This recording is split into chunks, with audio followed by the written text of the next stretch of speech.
as you heard in our morning speakers, more students are earning that high school diploma than have in decades. So what are they going on to after that? Our research shows that on the whole, the higher the educational attainment you get, the better your long-term earnings over your lifetime. But that varies considerably among the different types of degrees and different career fields, as any master's level engineer versus elementary school teacher could tell you. So we wanted to talk a little bit about how the interplay of various degrees, various careers works, and how schools and districts should be working with students and parents to understand what pathways are available to students. With me is, to my left, Ron Ferguson, the Senior Lecturer and Director of the Achievement Gap Initiative at Harvard University. His tripod project for school improvement has proved instrumental in teasing out student perceptions of teaching that have been used in the Bill and Melinda Gates Foundation's Measuring Effective Teaching project. He's also the co-chair of the Pathways to Prosperity project, which produced the report we'll be discussing today. Welcome.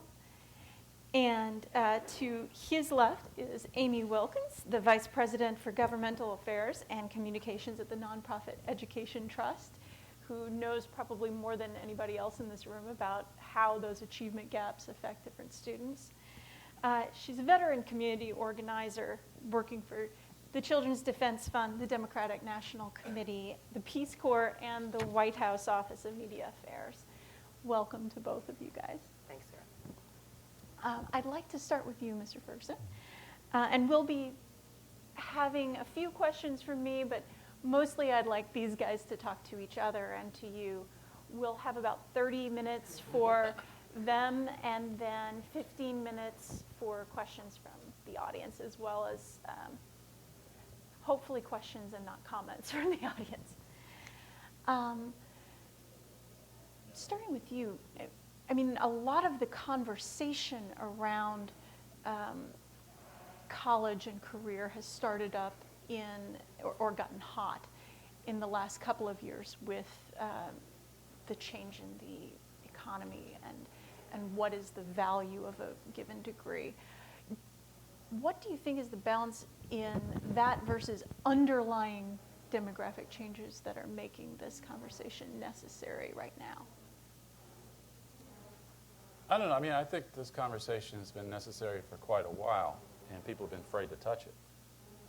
The College for All theme has been so strong and seems so just and so appropriate that to suggest that we ought to be preparing systems for the students who might not graduate from college seems like it's unfair to even think about. I mean, I talked to a program officer at a foundation about 4 years ago and suggested that we ought to be creating better systems for the students who don't seem to be headed toward four-year college degrees. And he got angry at me. He said, "You just tell me which ones aren't going to go to college." Okay, and so it was just a non-starter in the conversation. At the same time, many of us have children at home who don't seem headed to be four-year college graduates. I've got two who have four-year college degrees. I've got one who just graduated from high school, and it was a tremendous struggle to get through high school. We've worked on the college piece, but it's probably not going to happen. And I'm feeling guilty as a parent, not having prepared alternative images of possible selves and ideas about what the various career options are that might fit. So when we play pretend that everybody's going to get the four-year college degree, it's not fair to the ones who aren't quite prepared and may not get prepared. Maybe in our best of all possible worlds, they would. And then we can play semantics. So the question is, what is college? And I was talking to one group of high school folks, and college is anything you do after high school for them. So truck driving school is college. Fine, we'd like that. Truck driving school is preparation for a career. But if that's what you're talking about, then we find that we all agree that we just need multiple types of preparation for a career after high school that give you some kind of a certification to be prepared for the world of work. But if college is four-year college degree, then some kids, so many kids are flunking out of junior college these days to pretend that they're all going to with great likelihood, be prepared for four-year college degrees. Just seems like it's not fair to them. I mean, if you think about it at a 10-year-old looking up at the future, thinking about how do I get from being a 10-year-old in 5th grade to being a 25-year-old with a job? It's like a dark tunnel. We give them no clue when they're at that age. Okay? Now, what if we were to start to say, well, actually, there are lots of different pathways, and they could start to see the road system. Right now, the road system up toward college is one we've spent some time trying to cultivate. So that's like the interstate highway system. It's kind of in good shape. But a lot of the other systems are going to take you anyplace else, have potholes and dead ends and empty buildings and detours. And we just have not spent the time and effort to create that system to the degree that we could and that we should. And why do people go to college? Just because it's what we do. Okay? But if we had a national ethos that was about lifelong learning, and it's not just about being a learner because you go to college, it's because you're a human being and you're a citizen, and that's just what we do. We study and we learn, and our lives as learners is not exactly the same as our lives as students, and we can kind of distinguish that. So I guess the way I like to think of where we need to go is we need to start to cultivate images of possible selves sometime around 5th grade. There's a program in Boston called They Made It, So Can I. And they have people come through the classroom and tell their life story beginning in 5th grade. And you have one of those come every month or two. The kids start to develop a menu of images of possible selves. Okay, you might have the mail carrier, you might have a neurosurgeon. They all come through, and the kids say, that's a broad range of options for who I could at least imagine myself becoming. Middle school, you get a little bit deeper. You start taking kids into site visits at firms and taking behind the scenes in businesses to talk to people and get a broader range of images of possible selves. 9th and 10th grade, you start to get the employers to come into the schools a bit more and give counseling support to kids, to help them understand more about what it is, to have them think hard about what do I really enjoy, what's my calling in life, what do I feel like I'm pretty good at, and how do those things match up with all the different opportunities. Later, you start to do more work learning, and then junior college is more integrated work and learning, and even regular four-year colleges. So there are lots of different pathways we want to cultivate, and we want to nurture the idea that all work is honorable. That if you're not going to do the kind of work that's going to get the highest pay, that's still an honorable thing if it's what you really want to do and you're going to be good at it. And so not supposed to talk too long now, so I'll close it off. But I mean, my main preoccupation remains basic skills. Okay, the tests, the surveys that we talk about where we measure what kids are getting in the classroom, there's no way around having kids have learning experiences that prepare them with basic skills, because even the vocational stuff is going to be selective. Okay, and they've all got to have that foundation. So we're not talking with the Pathways Project about taking anything off the agenda. We're talking about adding some things to the agenda, adding the option, diversifying our portfolio, so to speak, with regard to the way we allow kids to get to adulthood. So I'll back off. Amy, if we can go to you. This is not the first time similar changes have been recommended. What do you think needs to happen to prevent multiple pathways from becoming another form of tracking? Well, I'll get to that in a sec. But I think I have to start with the beginning premise that sort of Ron laid out, which is that there is this tremendous and powerful and long-standing college for all movement, and that we are all aiming all kids at a bachelor's degree. And there's nobody in this work that I know who has that aim. I think that it is the very wide feeling that I think Ron and I both share is that everybody needs some education after high school. But aiming everybody at a four-year degree, I don't know anybody who says that. I don't. I honestly don't. Now, that said, I would argue that this is absolutely not the time to stop pushing more kids toward four-year degrees, particularly kids of color and low-income kids. Upper-income kids are 10 times more likely to have a BA degree by the time they're 24 than are low-income kids. The college-going and college completion gaps between whites and blacks and whites and Latinos is now bigger than it was in the 1970s. So I will, sort of not apologize at all for wanting to see more people of color, more low-income people earn BA degrees. That's absolutely essential for our society. And then I begin to worry when I walk back from that, when I hear conversations about multiple pathways that are career-oriented, that it will result in a tracking system. And it will result in tracking kids of color and lower-income kids into paths that are not as guaranteed to get them BA degrees in the end. And so, yeah, there is nervousness. I think a lot of nervousness around this because I don't know if what Ron says, if it's just inviting people into the 5th grade class so you can imagine, I'm going to be a mail carrier or a neurosurgeon, if it's just having high school kids shadow people. I think all kids need a broader exposure to the world of work. But I find it, and I found the report, troubling that we are talking about, I guess, what I would say, middle-class child rearing is all about keeping options for our kids open as long as we can so they have the possibility of making choices as long as they can. I worry about this operationally becoming something that begins to shut down choices for kids and that you begin to track certain kids in certain directions and other kids in other directions. How would you respond? No, I think that's a totally valid worry. I have that concern too, and that's her job to make sure we don't go too far in that direction. No, it's your job. It's your idea. No, it really is a major concern, and we have to be vigilant to be sure that students aren't arbitrarily and inappropriately tracked off into lower trajectories than they have the desire and the ability to go on. Bob Schwartz is one of our co-authors on this, though. I mean, part of his interest in this comes from issues in his own family. And he mentions being at a conference in Aspen with a bunch of other folks like us, and who are all middle-aged or older.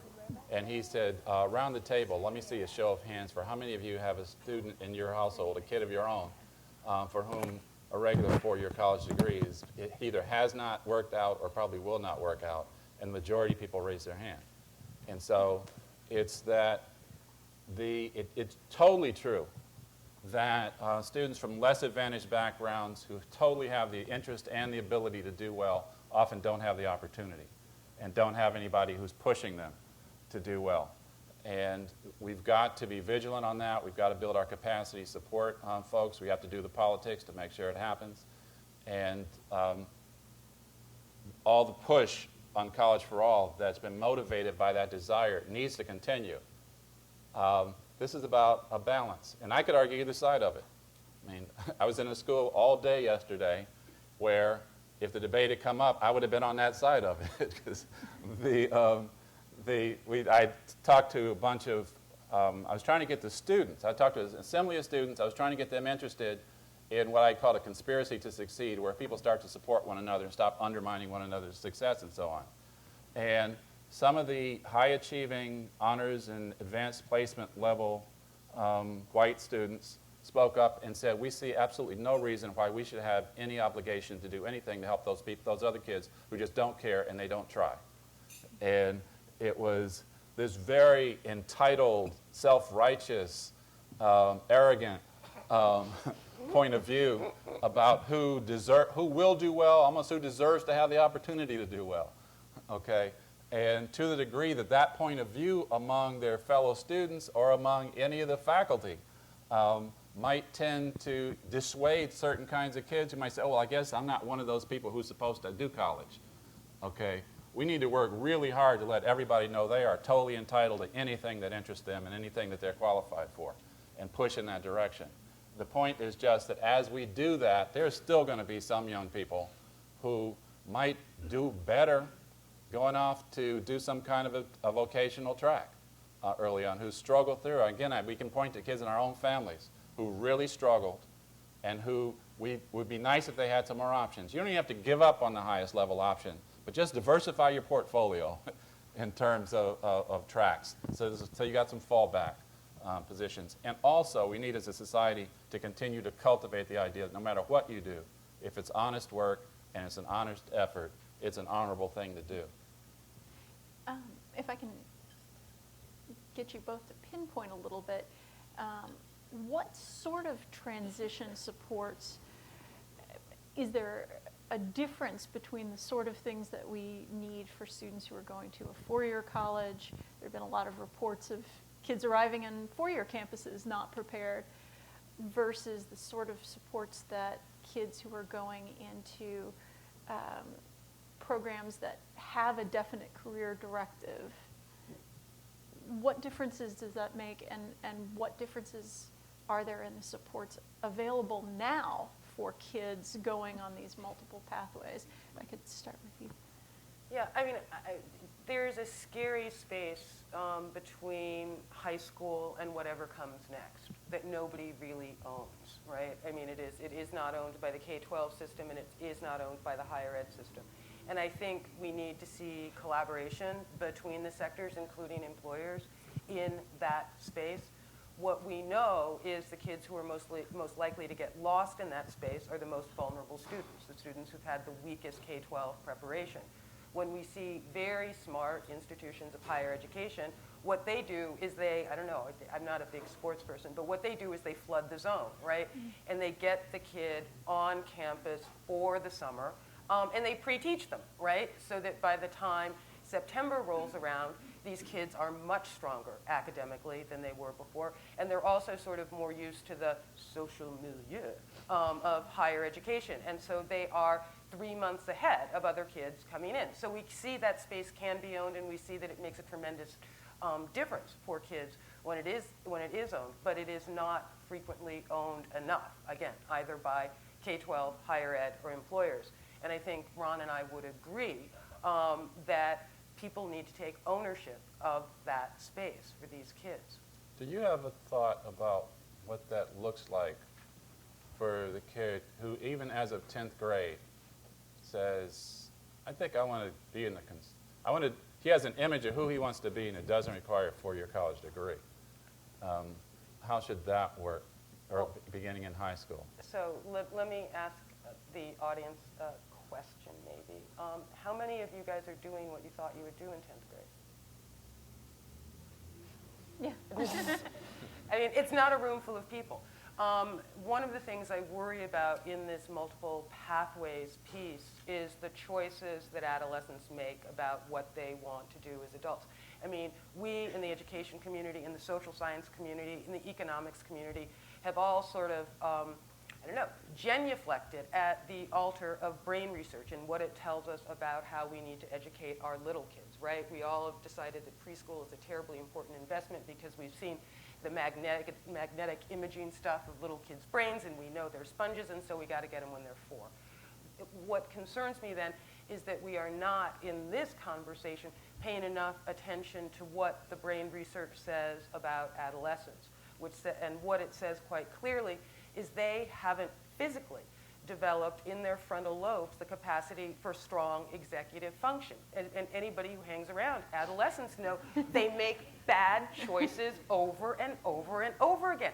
And it's because they can't do anything else, right? They are making bad choices. That's why they need grown-ups around them to do you're going to do this because I said so thing. So I worry about a system that sort of says to kids, well, what do you think you want to do when you grow up? The job of the adults around them is to keep lots of options open for them so that by the time they reach adulthood, they have the kind of solid preparation which will allow them to make a variety of choices. So should we tell them about vocational options in 10th grade? We should tell them about options, and I liked the image that you presented when you were talking about, in your kind of opening, about bringing in folks in elementary school, the sort of career day thing, but I think you kind of are thinking more intensely than that. I think the shadowing stuff for high school students going into the workplace with folks and seeing what adults do in a variety of occupations is a great idea. I think there are ways we could teach academic subjects that are more sort of job-oriented. Why not bring forensic sciences into high schools, right? Why do we have to teach everything the sort of way we've always taught it? What I worry about is approaches that begin to narrow options for students, that begin to lock students into options before they are ready to make decisions, and also in a culture that always picks the lesser option for students of color and low-income students. Okay, and that's a totally valid worry. But one of the things that, in economics, we sometimes talk about signals. That we go into the labor market and we have ways of signaling to employers that we're going to be a good employee or not. We have this simple model we call the queuing model, where the idea is that employees are lined up from the most attractive all the way to the least attractive, and then employers pick from the front of the queue. Okay? And part of what we're talking about is helping kids to acquire signals. So they have a way to go into the labor market and signal to the employer, hey, I'm one that you might want. All right? Now, the skills, we're also talking about real skills that do have to do with real productivity, and that's part of why some of the things are really interpreted as signals as a skill, and that's what the employer thinks he's reading in that signal. But we have certain kids who really do struggle academically, and we try our best to help them, but they're still in the bottom quarter of the class, for example. Okay? And the question is, how might we best serve them with regard to giving them signals that they can use when they go out into the labor market? What are the signals that are accessible and are going to be effective for them? And one of the ideas is exposure to some kind of vocational experiences in high school. Give them something they can work on that will give them an additional signal that they can give to employers when they go out into the labor market. Now, if we do that at the expense of intellectual skills, then that's problematic. If we do it in a way that augments their intellectual skills, I mean, one of the ideas is that when a young person really sees the relevance of what he's learning and he sees how it's connected to doing something in the real world he's kind of interested in, that engages and holds him on task longer, and he actually accumulates greater skill than he would have without that. Okay? But so the notion is there are multiple kinds of signals. Some are really skills. Some are just paper signals. Mm-hmm. But if we think about one of the objectives is to equip all of our young people with signals that have value in the market. How can we do that without undermining their success and their access to opportunity as we do that? I have a question on that. I mean, one of the things that we've seen over the years is as the pool of people, of potential job applicants for all kinds of jobs has grown to include a larger group of degree holders, particularly bachelor's degree holders. It seems to have skewed that queue such that does a given job require skill set A? Not necessarily. Does it require a degree? Not necessarily. But given a queue with degree holders and non-degree holders, is it better to have barely made that degree where the employer is not necessarily going to go through your transcript, or to have not made the degree, made a lower degree and gotten more skills in other areas? Like that for both of you. That's, as we say, an empirical question. To send somebody into the market and see after a month or two or three in the market who's working out. I'm guessing that the employer will if the employer really needs your skill, he'll figure out after a few months whether you've got it or not. And the person who actually has the skill is going to be the one who keeps the job. But the bigger question here has to do with the fact that there are a lot of jobs that are occupied by college-educated people that don't require college skills.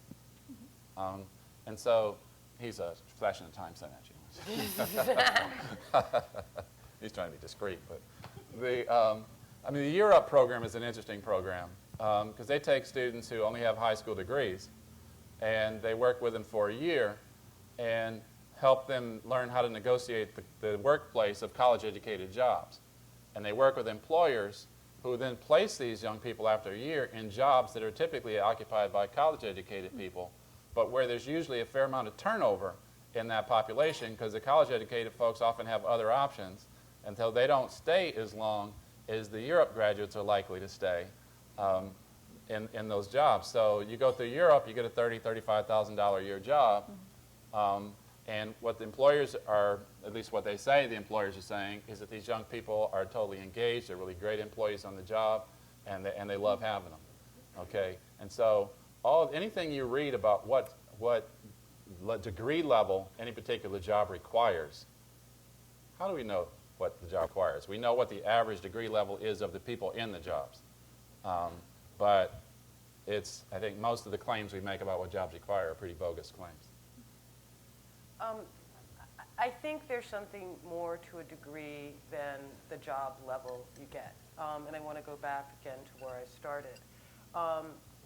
If we have a society now where low-income kids are, 10 times less likely to have a BA than are higher-income kids, when the gaps between whites and blacks on BA attainment are growing, you're talking about the leadership of the country. You're talking about the kind of country we are going to be, where you have a very stratified country. It is not just, do you need these skills for this job? Do you not need these? I've got a bunch of people in this room are doing jobs where their degree doesn't really have a lot of relevance to what they're doing.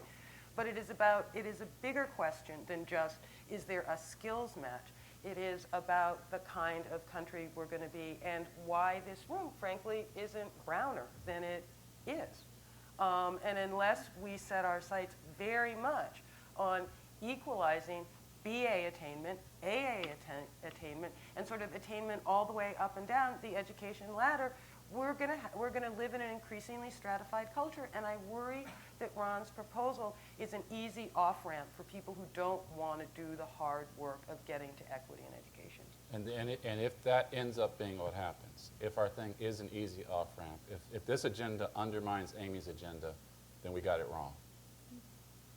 Okay? We've got to do it in a way that these agendas go in parallel. Okay? Then we totally shot ourselves in the foot if the Pathways agenda undermines the effort to give kids from all backgrounds access to college. It's just the problem is right now we've got only 40% of young adults in their late 20s have a college degree of any type, even a 2-year college degree. So 60% don't, and a lot of those in the 60% are pretty lost. They don't have images of possible selves that connect with hardly anything. Okay? And so we need a society where all kids from all kinds of backgrounds see multiple places where they could connect with the adult world of work. Okay? And where opportunities look like they're open and not closed off. And where we spend the resources that we need to spend in order to give kids opportunities to access to the opportunities for which their skills will qualify them. That does entail a new social contract. It entails a new level of commitment to young people. Okay? The society, as everybody knows, we're majority non-white in most of your lifetimes, probably even my lifetime. The young people are majority non-white really soon. Okay? If it's all us and them, those people and us, we're headed downhill. We've already peaked as a nation. Okay? We've got to develop a sense of national identity that embraces everybody, where these all kids are our kids, and where we honor the whole range of occupational achievement and academic achievement, but where we strive to maximize attainment. The goal here is just to deal with all the kids who aren't on any track and to build a system that provides tracks for those who don't have tracks. But that should not undermine the purpose of trying to help some who should be on the high trajectory but aren't to get on it. And it's tricky business dictating who should be on that higher trajectory or not. And we have to be really careful that the decisions are being made well and by the right people and with the right motives. Okay? So it's got to be a both-and thing. And I don't see any way around that. And it's politics, but it's also morality. It's ethics. We've got to promote a morality that helps us get it done the right way. Well, we'll leave it for right now. I'd like to go to the audience. Please wait until someone gets to you with a microphone so that the people at home can hear. And I believe our first one is the gentleman right over here. Hi, my name is Trevor Sparks. I'm with Washington Partners. And you guys both spoke on the kind of collaboration and partnerships that are needed with businesses and employers. And I guess as a specific example for a jump point, like take a place like Detroit, Michigan, right? You have a lot of impoverished areas there. And so I guess it was a policy proposal that I worked on in school, and this was something that we confronted as a group that we couldn't really answer specifically. So maybe either of you can speak on, or both of you could speak on, like, what kind of incentives or how do you build the capacity for areas like that and the businesses and the employers to work with the schools to engage the students, when really it may not even be the employers and the businesses, it's the schools themselves that are suffering, but then you also have businesses and employers and industries that are really suffering. Thanks. I think we need to, I'm truly trying to write a paper on this. I think the drivers have to be outside of the public sector. They've got to be in the private sector. I think we need the most high-level, powerful leaders at the regional level need to own this agenda. So we need the university presidents, the CEOs of the major businesses, the senior elected officials, to basically support the development of intermediary organizations, maybe multiple intermediary organizations that provide the technical supports and the accountability and the record keeping and the monitoring to take stock of how the region is operating, to figure out where capacities need to be built, which organizations need to be put out of business because they're not getting it done. We need regional registries that kids might just decide to sign up for in middle school to talk about what they're interested in, what jobs are applying for, what's happening when you're applying for those, what kinds of things are you interested in having access to, so we can keep track of where kids are and what they're interested in and what the outcomes are. We need a fairly elaborate thing that's a public-private collaboration, but that is a societal commitment, not just a government commitment. It's not just policy. Okay? I think nationally we're what we might think of as an inflection point with on a lot of this stuff. There's lots of people around the country trying to get stuff done. It's a social movement. Okay? There are goals within it. We need to be clear that the goals are the right goals that are, as we frame it. But then there's strategic ideas and their policies and their programs and their principles and practices that we can distinguish and really work it out. And I think we're primed for a national discourse that we're going to have some disagreements, but let's fight it out. Let's do it. And talk about what kind of nation we want to have, because we have a choice to make now. We're at a place where we can go down because things are changing so much, or we can come to a new sense of national identity, a new sense of what the institutions are that we need to sustain that, and, you know, a pretty hopeful, bright, optimistic period. But what I just said could just be Pollyanna happy talk, or it could be serious. It could be serious down in the ditches work. You seem to think it's Pollyanna happy talk. Well, you know, we have employers now. You know, we're in the middle of this horrendous recession. We have employers now who are sitting on cash rather than hiring back workers, right? The notion that these employers are going to be able to sort of see enlightened self-interest and engage in this stuff right now worries me. And I mean, and again, that's one of the things that worries me about the pathways to prosperity idea at this moment. Our employers are not in the mood to really play nice with much of anybody. And so, yeah, I mean, we have at the Ed Trust seen wonderful business and education collaborations in some parts of the country, notably in El Paso, Texas, and Colorado Springs in our very early work. There was really heavy business involvement in both communities through the regular Chamber of Commerce and the Latino Chamber of Commerce, which really turned their education systems around and made the higher education system and the K-12 system work much better together, and then in turn produce the kind of employees that the communities needed. Bringing that stuff to scale in this economy is worrisome. Young lady in the front row. Hi, I'm Corrine Alfeld from the Academy for Educational Development. I've been doing work in career technical education research for about 8 or 9 years, and I think that a lot of what career technical education is doing now can speak to a lot of the points that you've been making, both of you have been making. Career tech ed has been shown through research to improve graduation rates by keeping kids engaged in school. There's research showing that integrating academics and yes, okay. Sorry.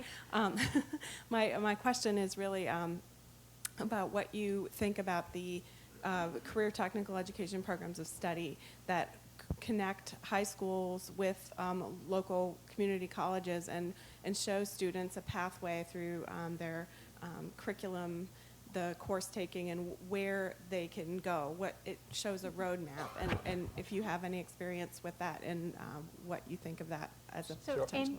I'm sorry, Yeah. it looked like you were about to say Say something something? on that.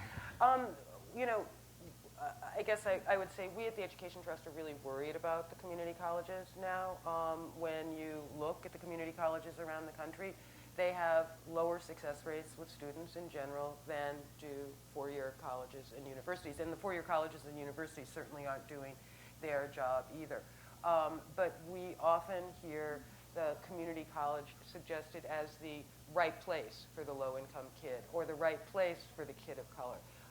And while these are such fragile institutions, we're not sure they're the right place. I mean, what you see too much in the transition from K-12 to higher ed is you see the most academically fragile kids matched with the most academically fragile institutions. Were you asking about community colleges or high schools? I thought you like career academies in high schools is what you're talking about. She was talking about, yeah, and the sort of path, Okay. again, the pathway from Okay. K-12 into a community college. And that's precisely the kind of pathway that I'm worried about, that it's a pathway that leads the most academically fragile kids into the most academically fragile institutions of higher education. So it can work. We've seen it work. But in general, I think that we should be, especially again for kids of color and low-income kids, we should be shooting higher. And I know you've seen you mentioned in your report places that you've seen that work.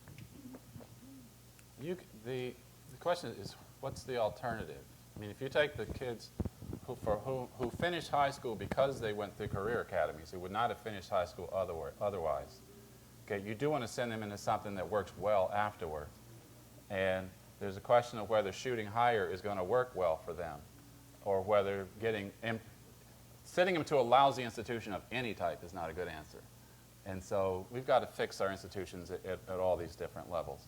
And so I totally agree with all the worries, but we've got to fix the institutions to get it done, and there's no way around that. The lady in the back.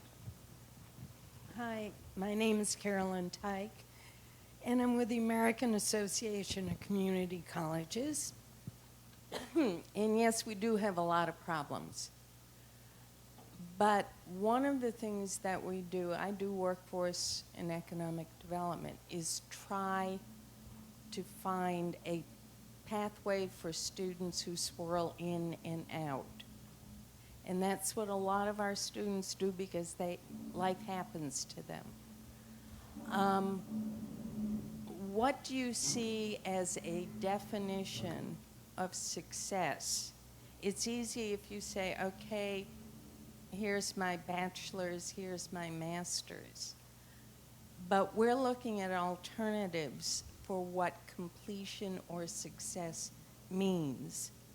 And it's not a one-time thing, it's a lifelong learning. So what do you guys see as? Well, I mean, I think one of the things you have to think about are sort of opportunity costs. And if you're lifelong learning your way to an AA, that's a very high opportunity cost. You know, I think in most things in education, we're trying to improve the efficiency of the system to get the kid a credential or a degree as quickly as possible. So as long as we keep saying, you know, we're dealing with kids that swirl in and out, I think we should try and figure out ways to increase educational stability for those kids and figure out how to get them through as efficiently and quickly as possible. But if we're standing in today and we have kids who are swirling in and out, Well, do we look at them and say, we wish you would not No, swirl but in and out? there are some strategies that have been effective. For example, now I'm in the four-year realm, and I'm forgetting. I think it was the University of Arizona, right? Had crappy graduation rates, really crappy graduation rates. And so what was their first step? They went out and they hired one of those horrible agencies that call you when your bills are overdue. You know, they track you down and say, you owe your electric bill, you owe your, Macy's credit card bill. And so they used one of those hateful agencies to go out and find kids who were a few credits shy of graduation and said, come back, we want you, we will get you your BA degree. I mean, they went aggressively after those kids. So the institution took it upon itself to do business differently and not just say, well, these kids drift away from us. The university went out and said, we're bringing them back. And I think we need institutions at all levels, whether you're talking about K-12, whether you're talking about community colleges, four-year colleges, to not just sort of accept the status quo of kids drifting away, to say, how can we change our behavior? How do we change our program? How do we change the way we do business to get them back here or to keep them, is what I'm saying. We don't wish it. We change the adults change their behavior. Let's see if there's, okay. I actually have a question I've been sitting on, and you give me a good opportunity for it. Because both of you have talked about some really great strategies. Getting the kids in and having very intensive career exposure from a very early age, getting the colleges to make sure the kids are coming in. And this is a time period when schools and districts and community colleges and colleges are cutting left and right. So, and all of these, the graduation guidance counselors and all of those things cost more money than schools are spending right now. So where do you see them finding the money or finding the leverage to pay for the sort of things that you see as required for good transition programs, regardless of the pathway? Well, it's a question of political will. It's a question of vision. Okay? We've got to lay out the vision in the service to which we find the money. People make decisions about resource allocation in all of our various institutions. And they make those decisions in order to achieve ideals that they have in mind or goals that they've got in mind. We need to be able to affect people's goals by the inspiration and the visions that we lay out to try to get them to join us in. The other issue is it's not all about money. Some of it's just about changing people's lifestyles and priorities. And I'm talking about institutional lifestyles even. Just the idea, do you greet the kids by name, if you know their name, when they come in the morning and smile and say, welcome, please come back tomorrow, you know, in the school. There are various things that we can do in schools and in communities that would serve our purposes that don't cost us any more. I think a big thing we've got to worry about is that right now the economy doesn't need all our young people. That the employers just don't need all of them. So when they hire back in the queue, there's still a lot of people standing around with nothing to do. We've got to give those young people between the ages of 16 and 25 who've got nothing to do, who aren't in school, we got to give them a reason to get up in the morning, okay? And you can imagine types of activities organized in community levels that give people something to belong to, okay? Participating in service, in arts, in athletics, in various things, just something to go to and somebody to talk to about something, okay? Because if we can't do that, we're risking a certain type of social decay as we wait for the economy to get back stronger again. And if it's impossible to do that, then it's really more difficult to be optimistic about the near-term future, because right now we just don't need a lot of these kids in the economy. Yeah, I think I agree with Ron, but I would sort of flip it. Good. I think the behavioral change comes before the money. I mean, a lot of the things we're talking about cost money. Some of the things we're talking about cost no money. I mean, for example, one of the things we found is in higher education, kids are more likely to come to class if people take attendance. You know, college professors are hugely resistant to taking attendance. They say, you know, these are adults, we don't need to take attendance. It changes students' behavior when your teacher takes attendance, and it costs nothing, right? So there are behavioral changes that we can ask from adults involved in our schools and our colleges that cost nothing. And I think given how lean times are and how much, frankly, families are investing in this stuff, higher ed, K-12, need to start proving their value. And we need to wring some of the inefficiencies out of the system, because there are a lot of ways we spend money on things that don't matter and that don't contribute to student achievement. And I think really examining the data, looking at where we're spending money that's not getting us sort of bang for the buck, reinvesting it in those things that do, and doing those things that cost nothing, that, you know, improve student outcomes. Well, I think we will leave it there. We are next going to lunch, I believe. So thank you very much. Please join me in thanking our panelists.